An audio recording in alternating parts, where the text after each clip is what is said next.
A diferencia del tejido epitelial, teníamos células unidas estrechamente con muy poca o escasa matriz extracelular.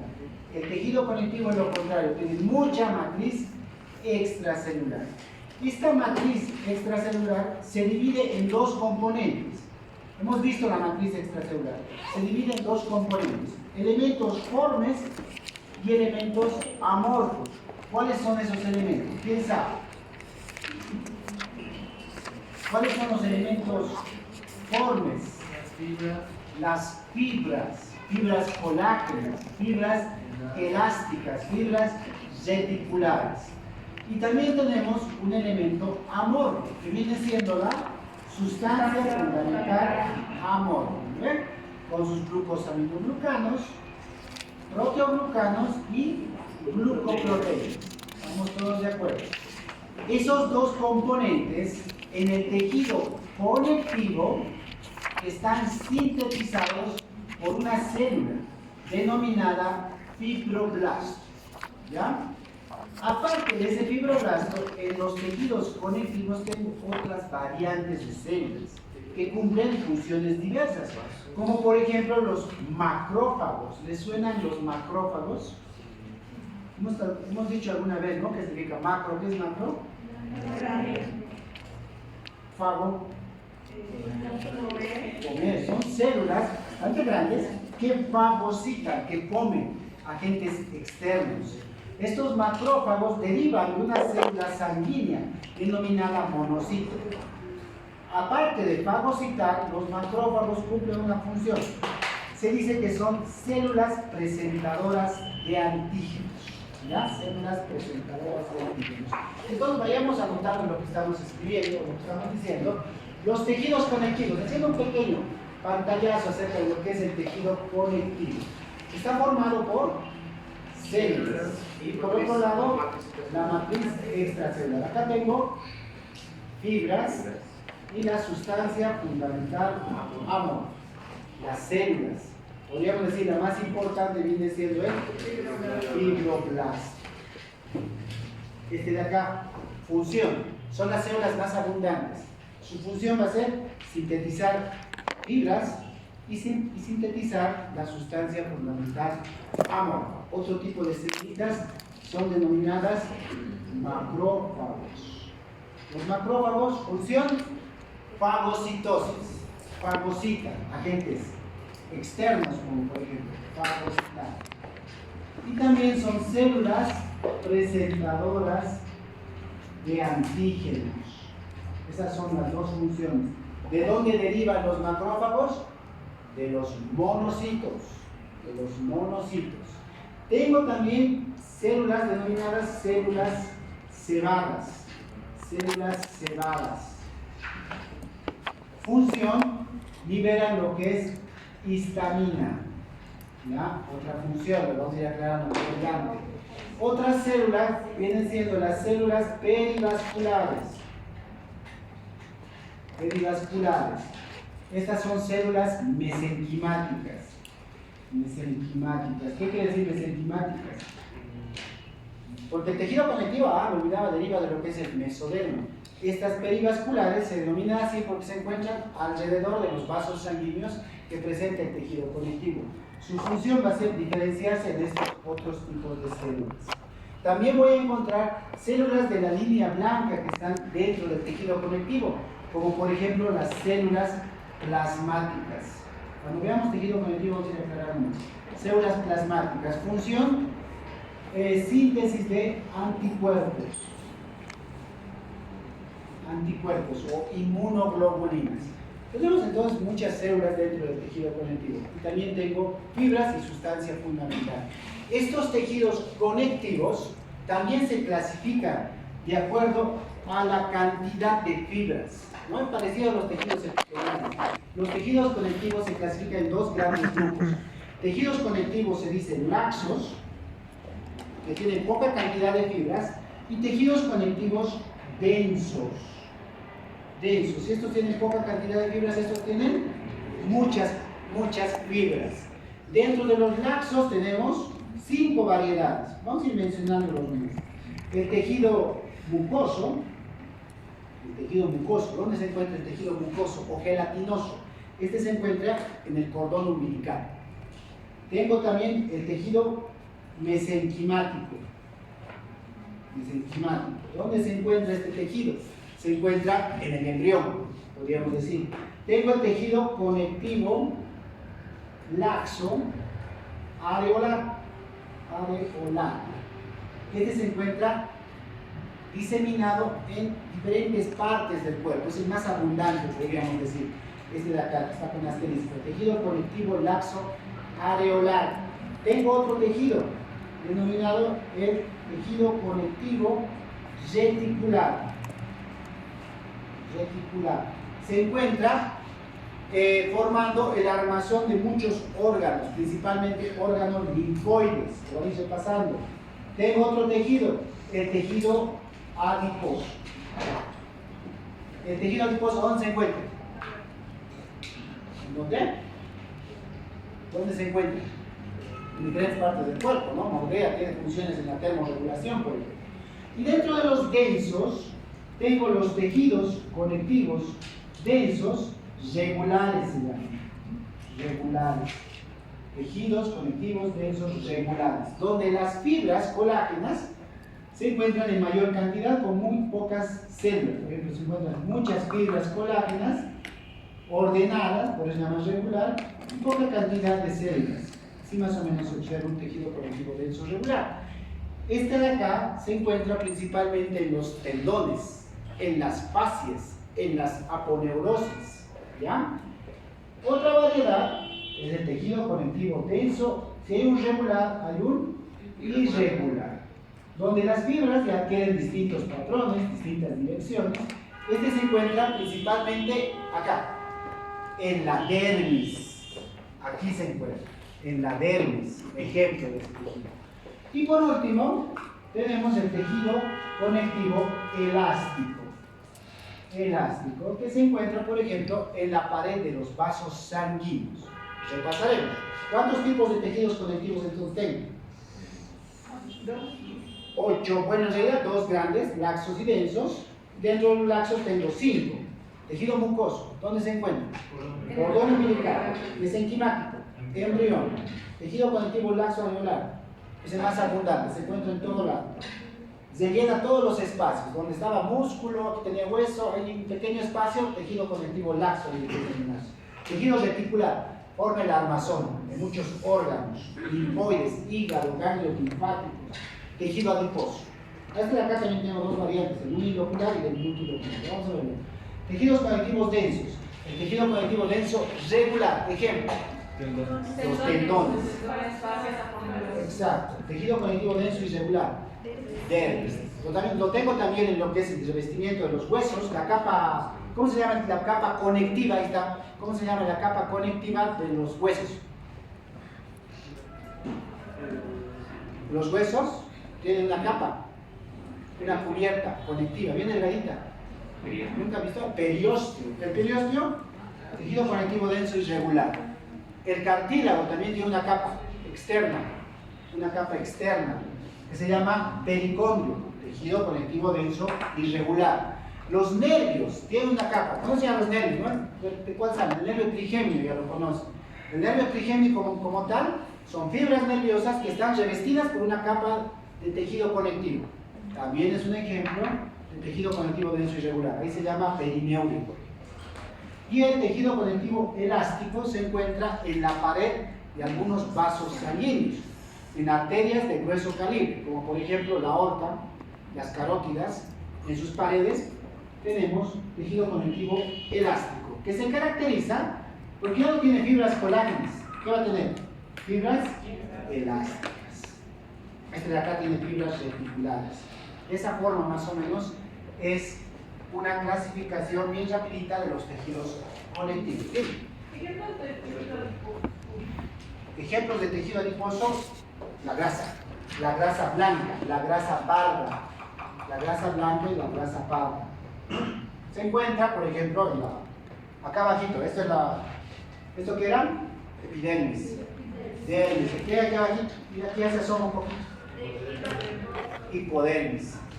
tejido adiposo. Es de tipo unilocular. Entonces la piel viene siendo ya una conjunción de varios tejidos.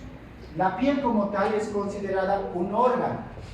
¿Cómo era un órgano? ¿O qué es un órgano? Tú, la que se rió. ¿Cómo definimos un órgano? Pues no, tú. A ti siempre te molesto, nunca me respondes. Tú.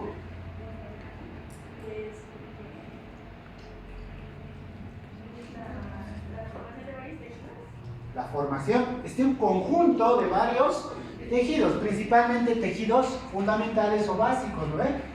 La piel es un órgano. Necesito tejido epitelial, aquí está. Necesito tejido conectivo. Necesito tejido muscular y tejido nervioso. Tienen también estos vasos sanguíneos donde encuentro tejido muscular y obviamente es un tejido inervado. La piel es considerada entonces el órgano más grande o más extenso del cuerpo. ¿Ya? Es el órgano más extenso. Representa por lo menos el 16% del peso de cada uno de ustedes. Ustedes sacan el 16% de su peso es piel. Es piel. La piel como tal tiene diferentes funciones. ¿No? Acá podemos mencionar un listado de funciones de la piel: protección, sensación, termorregulación, absorción, expresión, barrera de permeabilidad y una función inmunológica. ¿Protección ante qué? ¿Para qué me sirve la piel? Para protegerme. ¿Pero de qué? La piel corresponde a una barrera natural, una barrera innata. Pertenece al sistema inmunológico. Todos tenemos piel, todos nacemos con piel, todos tenemos una barrera. Nuestra primera barrera contra agentes externos corresponde a la piel. También está en relación con las sensaciones. Sensación o la percepción de estímulos táctiles, ¿no? Y cuando toco a una persona, se dan cuenta, ¿no? Estoy tocando. Sensación o percepción de estímulos dolorosos, térmicos, ¿no? De presión. ¿Qué más dice? Termorregulación. Gracias a lo que son las glándulas sudoríparas, gracias a la piel yo puedo perder calor. Cuando me hace calor, ¿qué pasa? ¿Qué pasa con mi hipotálamo? El centro termorregulador, ¿lo han visto en temperatura? ¿Qué es lo que pasa? Sudoración, pérdida de calor. También gracias a la circulación. Absorción. ¿La piel puede absorber sustancias? Sí. Sustancias, fármacos, ¿no? Es un medio de absorción de algunas sustancias, fármacos. Y también de lo que son los rayos ultravioleta para la, que dice su libro, síntesis de vitamina D. ¿Están viendo? Excreción. Gracias a la piel puedo eliminar agua, productos del metabolismo, sustancias tóxicas. Barrera de permeabilidad. La piel también es considerada una barrera selectiva. No deja ingresar sustancias hidrosolubles, pero sí deja ingresar sustancias liposolubles. Y tiene una función inmunológica, porque aparte de ser una barrera, en la piel vamos a encontrar diferentes células que corresponden o que forman parte del sistema inmunitario, como por ejemplo células de Langerhans se llaman, que son macrófagos, estos de acá. Estos macrófagos se encuentran diseminados en todas partes del cuerpo, podríamos decir. En el tejido conectivo sí se llaman macrófagos. En la piel también tengo macrófagos, o en la epidermis se llaman células de Langerhans. También tengo linfocitos. Y esto ustedes ya lo saben. La piel tiene básicamente tres capas. Estas son las capas de la piel, muy sencillito. La epidermis, la dermis y la hipodermis, o el tejido subcutáneo, es tejido adiposo. Epidermis, ¿qué tipo de epitelio? Ya sabemos eso. Hasta aquí, ¿qué tipo de epitelio es? Ahora la dermis, ¿qué es? Tejido conectivo. Principalmente tejido conectivo denso y irregular, porque también hay dentro de este otras variantes. Ahorita vamos a ver. Aquí hay unos cortes histológicos, ya lo sabemos, esto hemos visto ayer. El día de ayer hemos visto algunas láminas. Por ejemplo, esto de acá corresponde a un corte de piel, muy bonito. Esto de acá es... ¿Qué es esto de acá? La epidermis, por abajo está lo que es la dermis. Aquí encontramos, fíjense, unas glándulas. En esta imagen observamos unas glándulas Y aquí también veo otras glándulas. Estas dos glándulas las hemos observado ayer. ¿Cómo se llaman estas de acá? Son varios puntitos. Esta es una tubular enrollada. Ejemplo, sudorípara. Esta de acá, que sus conductos desembocan en un folículo piloso. Este es un folículo piloso, pelo. Aquí tengo otra glándula. Su conducto desemboca en estos folículos. Esto es una glándula sebácea, acinar compuesta. Aquí tengo los ejemplos. ¿Qué más podemos ver? ¿Qué imagen? Esta. Acá puedo ver una imagen a mayor aumento para apreciar lo que es todo esto de acá, que es la epidermis. Es un tejido conectivo, es un tejido epitelial, simple o queratinizado. No entendí la pregunta, está mal lo que estoy diciendo. ¿Qué tipo de epitelio es este? ¿Simple o estratificado? Estratificado. Mira, tiene varias capas. Aquí está una capa, otra capa. La última capa pierde los núcleos. ¿Es queratinizado o no queratinizado? Queratinizado. Esto es epidermis. ¿Ves? La epidermis. La epidermis, este epitelio plano, estratificado, queratinizado, puede formar lo que es la piel delgada y la piel gruesa. Dentro de nuestro cuerpo tenemos dos tipos de piel. Una piel delgada, que se encuentra en la mayor parte de la superficie, y una piel gruesa, que se encuentra principalmente acá, ¿no ven? En la palma de las manos y la planta de los pies.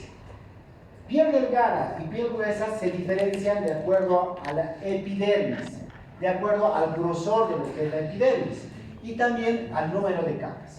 Por ejemplo, en piel delgada el grosor es de 0,12 milímetros, es muy delgadita.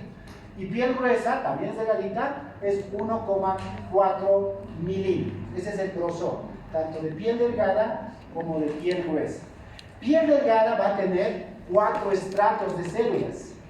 Acá más o menos, acá hemos visto, ¿no ven? Esto de acá es la epidermis. ¿Me siguen? Esto de acá, ¿qué es? La epidermis.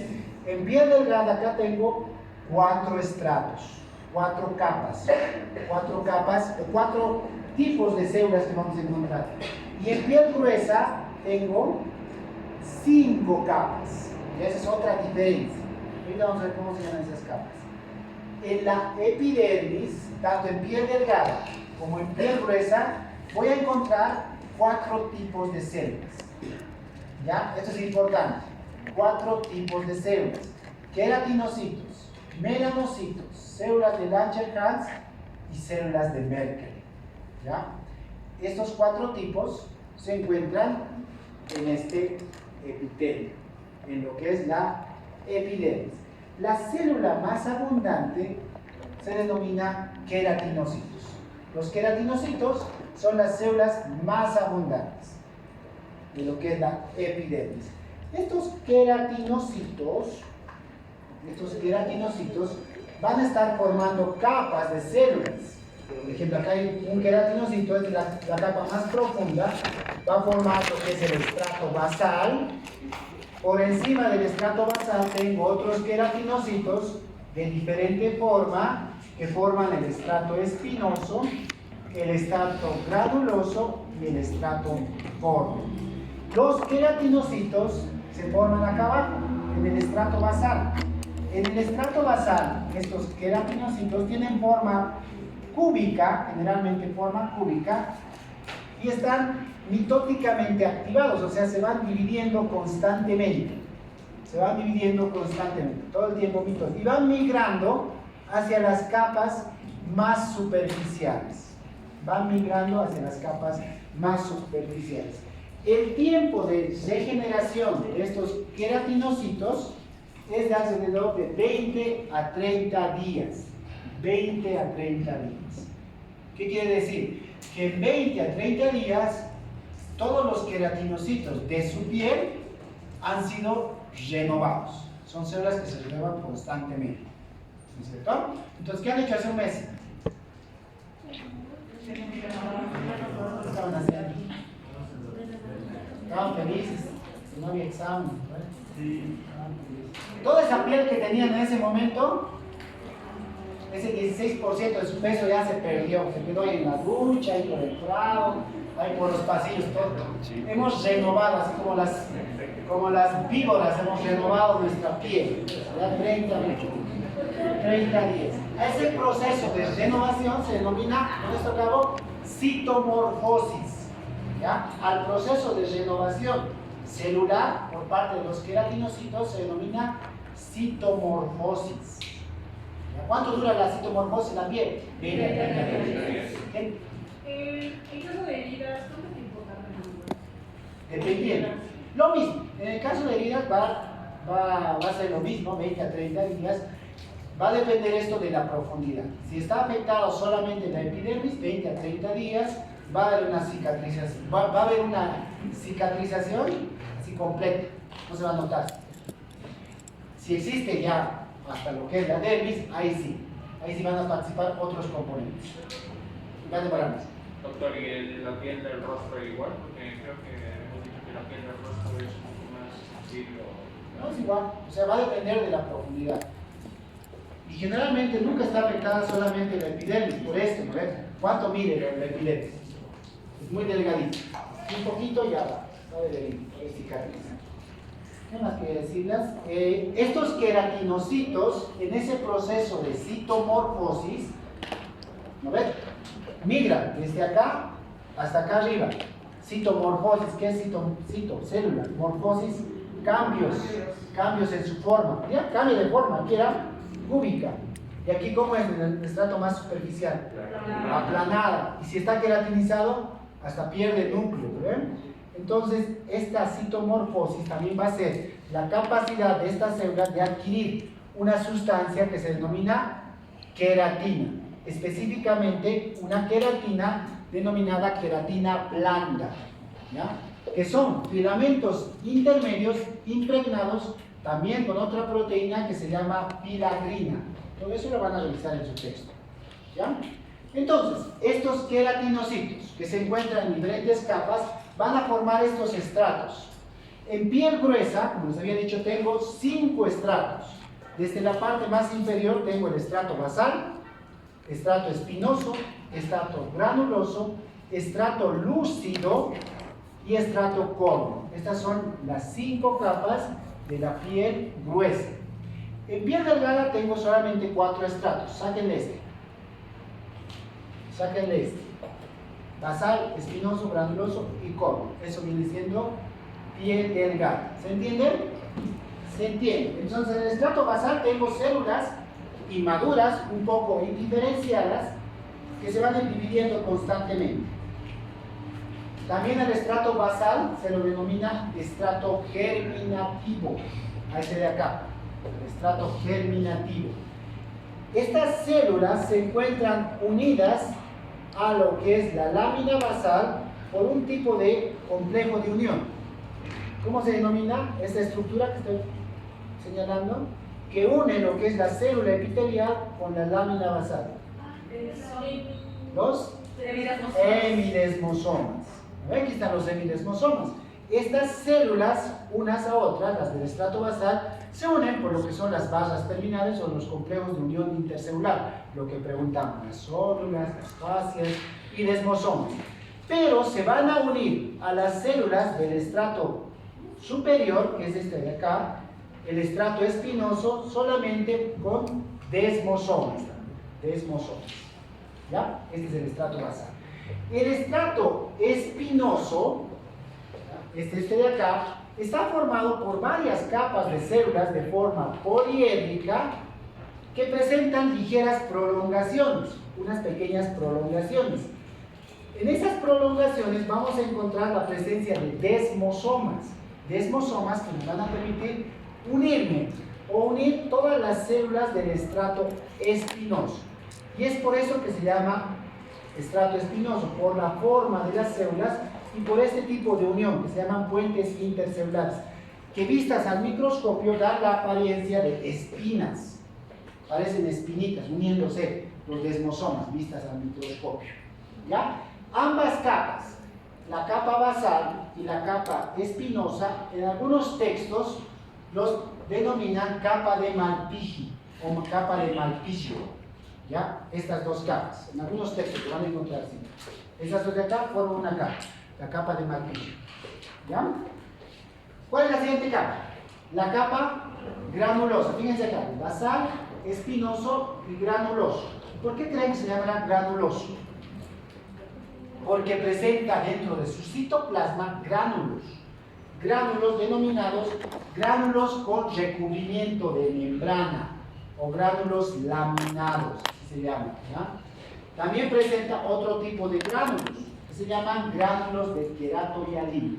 Entonces, en la capa granulosa, de la misma forma, está formado por células poliédricas que tienen dos tipos de gránulos. Pregunta del examen. ¿Cuáles van a ser esos gránulos? Gránulos con recubrimiento de membranas o gránulos laminados. Y tengo gránulos de queratohialina, que son los precursores de una proteína filagrina que va a formar lo que es la queratina. ¿Alguna isotasa?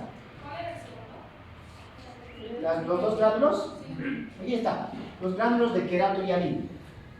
Y el primero, los gránulos laminados, los gránulos con recubrimiento de membrana, o cuerpos de Otland, también se llaman, que tienen varios nombres. La siguiente capita, ¿cómo se llama? La capa lúcida. La capa lúcida se encuentra formada por queratinocitos que presentan una proteína que se denomina eleidina. Con eso van a acordar, eleidina, que le da un aspecto transparente a esa capa, por eso se llama capa lúcida. ¿Ya? Y por último tengo el estrato córneo, formada por varias capas de la misma forma, que son células aplanadas que han perdido su núcleo. Son prácticamente células muertas, las que se encuentran en la parte más superficial. Entonces se entiende más o menos cuáles son los estratos, ¿verdad? Solamente hay que ir repasando la parte teórica. Esos son los queratinocitos. Esas son las células más abundantes. Pero también tengo unas células que pertenecen al sistema inmunitario, como son las células de Langerhans. Las células de Langerhans. Estas células derivan de precursores que forman los monocitos. Los monocitos forman estas, hemos dicho, ¿verdad? Repetiremos, volveremos a este tema me gusta mucho. Los macrófagos. ¿Cuál es la función? Fagocitosis. ¿Qué más? ¿Qué dice? Son células presentadoras de antígenos. Estas células, estos macrófagos, se comen una bacteria, por ejemplo. Se comen la bacteria y esa información, una vez que se comen la bacteria, los macrófagos la procesan a lo que es esta bacteria y la información de ese antígeno, se llama, de esta bacteria, la llevan, se mueven estos macrófagos y la llevan a la presencia de otra célula inmunitaria, como es el linfocito T. Por eso se denomina células presentadoras de antígenos. Presentan antígenos a otras células más capaces, otros linfocitos. Estos macrófagos se encuentran en todo el organismo, ya bajo diferentes denominaciones, pero básicamente siempre van a cumplir estas dos funciones: fagocitar y ser células presentadoras de antígenos. Las encontramos en el sistema nervioso central, se denominan ahí células microgliales. ¿Cuál es la función de las células microgliales? Son macrófagos, fagocitosis y células presentadoras. Se encuentran en el hígado, ahí se llaman células de Kupffer.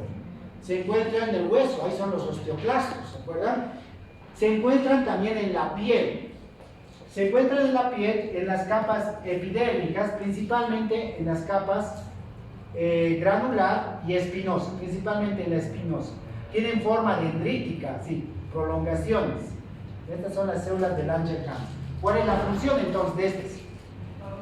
Son células que fagocitan, son células presentadoras de antígenos. Estas se pueden mover dentro del tejido conectivo, están al tanto de que si alguien, o si alguna bacteria, alguna toxina, algún virus, algún germen logre ingresar a la piel. Estas se pueden observar mejor, como dice su teoría, con tinciones a base de cloruro de oro, como se encuentra acá, ya presentan gránulos en su citoplasma que se denominan gránulos de Birbeck, de funciones poco conocidas, dice la teoría, ¿ya? Pero lo más importante de estas células de Langerhans es que son células fagocitarias. Otra celulita, la célula de Merkel. La célula de Merkel. Estas células se encuentran siempre ubicadas en el estrato más profundo. Están siempre en el estrato basal. ¿Ya? Están siempre en el estrato basal. Son consideradas en algunos textos como neuronas a estas células de Merkel. Neuronas sin dendritas y sin axones. Son consideradas neuronas también estas células de Merkel.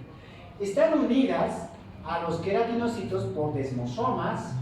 ¿Qué más podemos decir? Estas células de Merkel establecen una sinapsis con una neurona que se encuentra en el tejido conectivo. Por eso se dice que son neuronas. Hacen sinapsis o hacen una unión intercelular con lo que son neuronas, neuronas aferentes, constituyendo un complejo denominado neurita célula de Merkel. Es el complejo, o célula de Merkel neurita. Es por eso que se le atribuye a estas células la función de mecanorrecepción, o sea, son mecanorreceptoras. La función de las células de Merkel son mecanorreceptoras. Célula de Merkel neurita o neurita célula de Merkel. La neurita, como tal ese término, también se denomina eso axón. Al axón se lo denomina fibra nerviosa, cilindro eje o neurita. Por eso es neurita célula de Merkel. ¿Ya? Neurita. Chistoso, ¿no? Otra celulita. Esta la conocen. Hasta ahorita hemos visto esta de acá, en esta imagen. Esta era la célula de Langerhans. Se encuentra en los estratos principalmente espinosos. Otra célula es el melanocito, que se encuentra también en el estrato basal. Son células que derivan de la cresta neural, tienen forma dendrítica, o así como varias prolongaciones.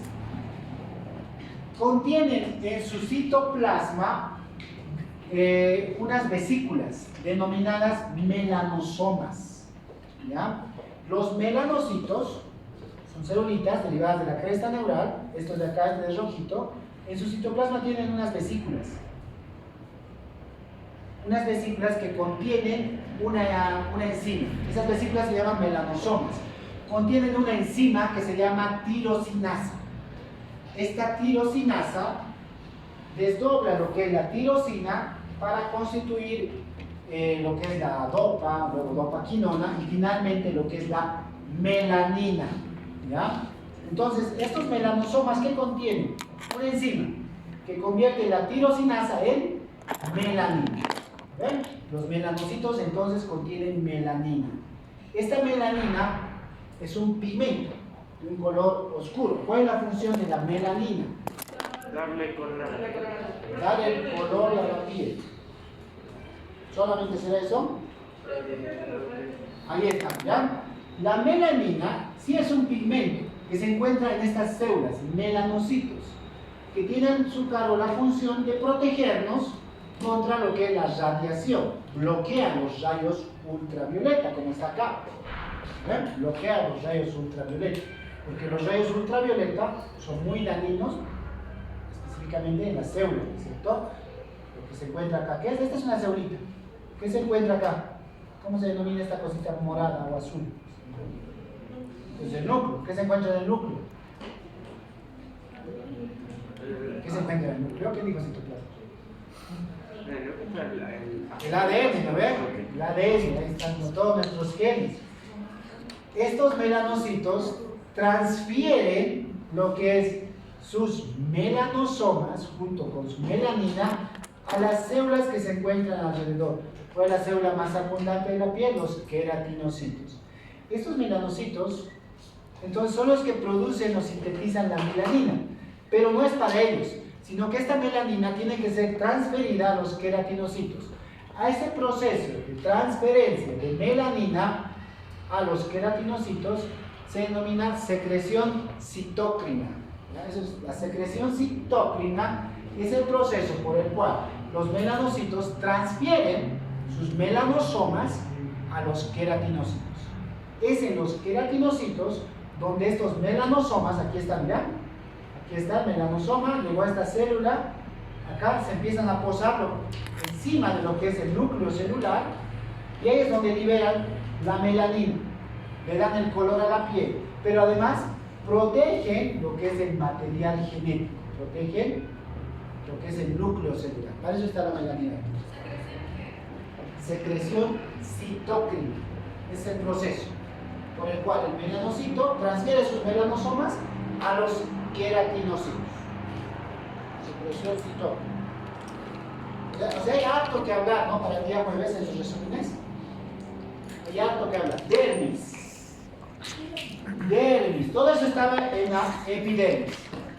Todas esas células que conformaban el epitelio, que hemos repetido muchas veces, son esas, ¿no? Los 4 tipos de células. Pero por debajo tengo la segunda capa de la piel que se denomina dermis, que en realidad es un tejido conectivo. Esta dermis, también denominada corion en otros textos, también mide alrededor de 2 milímetros. 2 milímetros. Es el grosor generalmente de lo que es la dermis, ¿no? Depende del sitio de la ubicación de la piel. Esta dermis se encuentra unida a lo que es la epidermis por un tipo de fibras colágenas, la colágena de tipo 7, formando lo que son las fibrillas de fijación. La dermis va a tener dos capas. Una capa, podríamos decir, muy delgada, que se encuentra en las invaginaciones del epitelio. Todo esto de acá es el epitelio, la epidermis, se ubican, ¿no? El epitelio crea estas invaginaciones. Entre las invaginaciones, o el tejido conectivo que se encuentra en esas invaginaciones, se denomina dermis, esta de acá, dermis papilar. Esta de acá es la dermis papilar, y todo lo que se encuentra por debajo es denominada la dermis reticular. Entonces, tengo dos capas, papilar y reticular. Primero está la papilar, luego está la reticular. Creo que en el siguiente video está mejor. Aquí está, ¿verdad? Todo esto de acá es la epidermis. Todo esto de acá es epidermis. Todo lo que está por debajo, dermis. La dermis que se encuentra en estos espacios, que se denomina dermis o papilas dérmicas, es dermis papilar. Y todo lo que está por acá abajo, dermis reticular. ¿Ya? La dermis papilar, esta de acá, corresponde a este tipo de tejido conectivo. Tejido conectivo laxo areolar.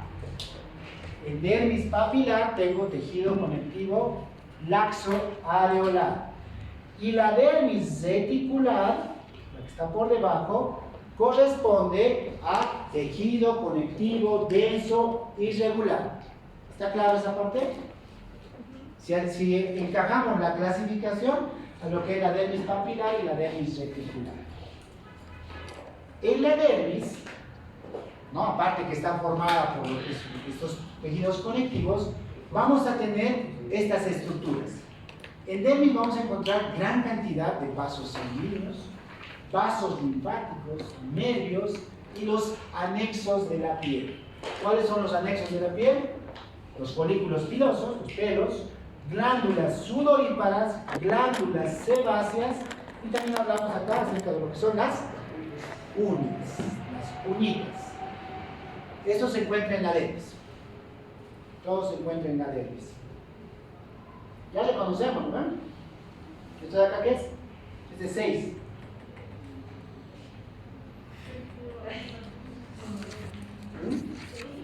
¿Cómo has dibujado ayer? Esta es la reticularidad enrollada. Esta es una glándula sebácea. Produce grasita. ¿Qué mecanismo de secreción tienen estas? Mecanismo de secreción. Holócrinas. Y esta de acá es una glándula tubular enrollada, una glándula sudorípara. Ahorita vamos a ver. Ustedes saben, crinas, apocrinas han hablado de ello. También encontramos los folículos pilosos, vamos a ir viendo. Mejor pasaremos esto.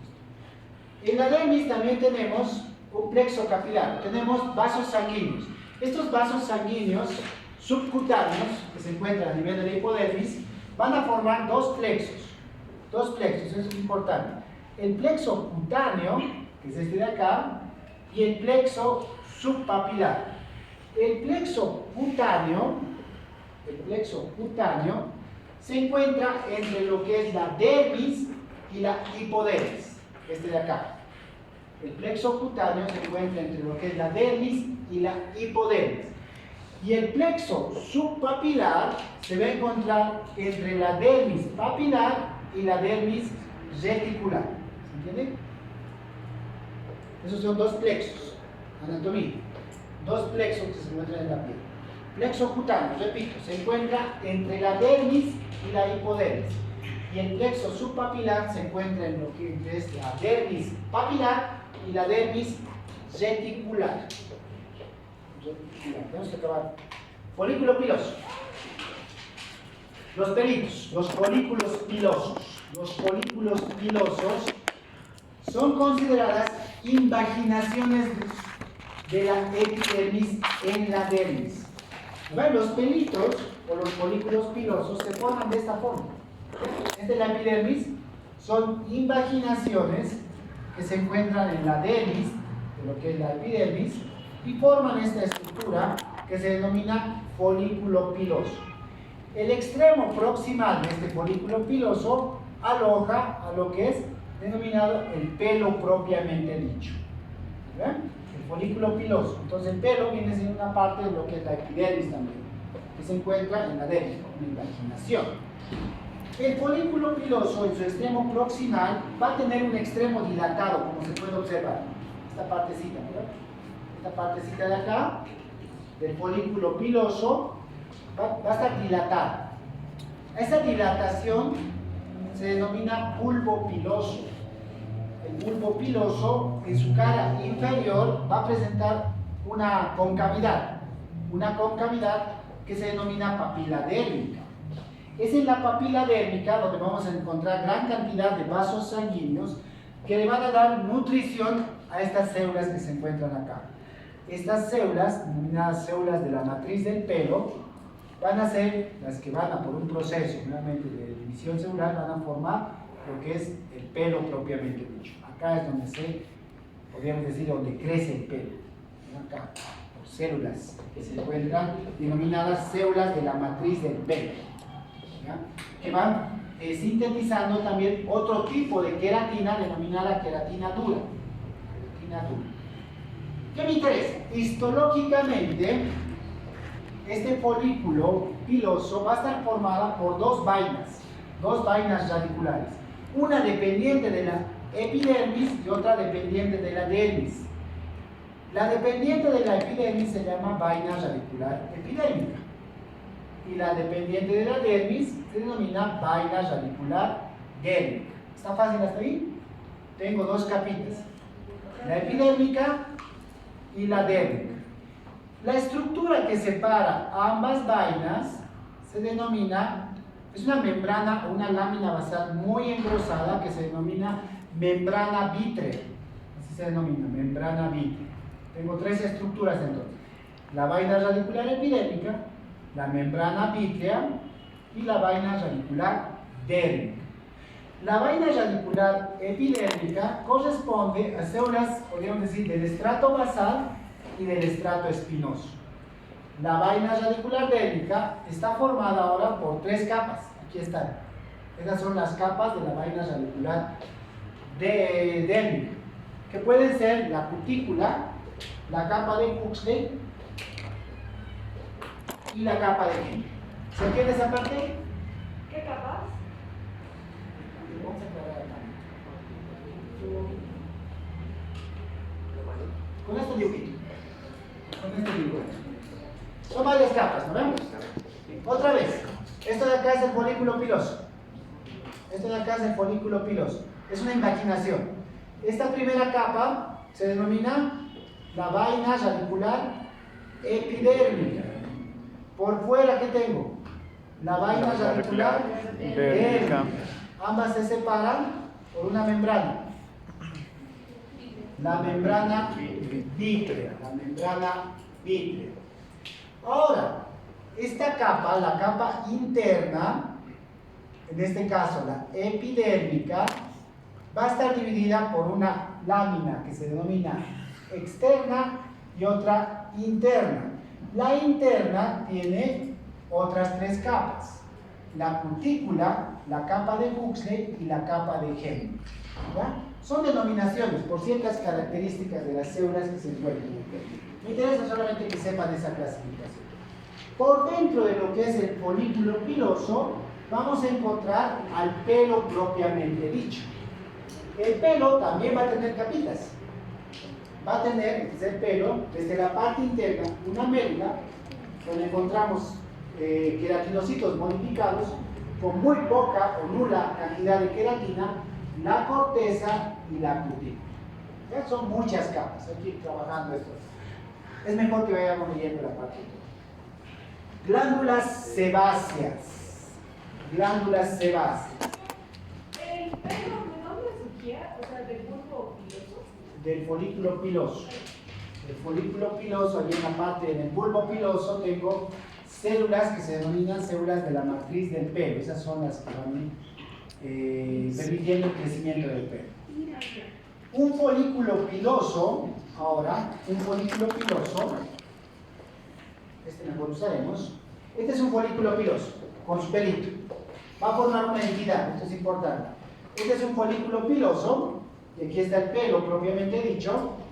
Va a estar siempre en relación con un músculo, denominado músculo erector del pelo, que es músculo liso. ¿Ya? Siempre va a tener ese músculo, va a permitir. Cuando a ustedes les da miedo, porque ustedes son músculos. ¿Qué pasa con los pelitos? Se paran los pelitos. Pertenece al sistema nervioso parasimpático, al sistema nervioso simpático, es músculo liso. ¿Ya? Y también va a tener la presencia de esta estructura, que es una glándula sebácea. Folículo piloso, músculo erector del pelo y glándula sebácea forman lo que es la unidad pilosebácea. ¿Ya? La unidad pilosebácea. La unidad pilosebácea está formada entonces, folículo piloso, músculo erector del pelo y una glándula sebácea. ¿Ya? Entonces estas glándulas sebáceas que se encuentran diseminadas en todo el organismo, la mayoría desemboca en lo que es un folículo piloso. ¿Qué producen las glándulas sebáceas? Grasita. ¿No? Son glándulas que producen lípidos, ácidos grasos. Las glándulas sebáceas también participan en mecanismos inmunitarios. ¿Para qué creen que botamos grasita? ¿Por qué botamos grasita? ¿Para que la piel no se seque?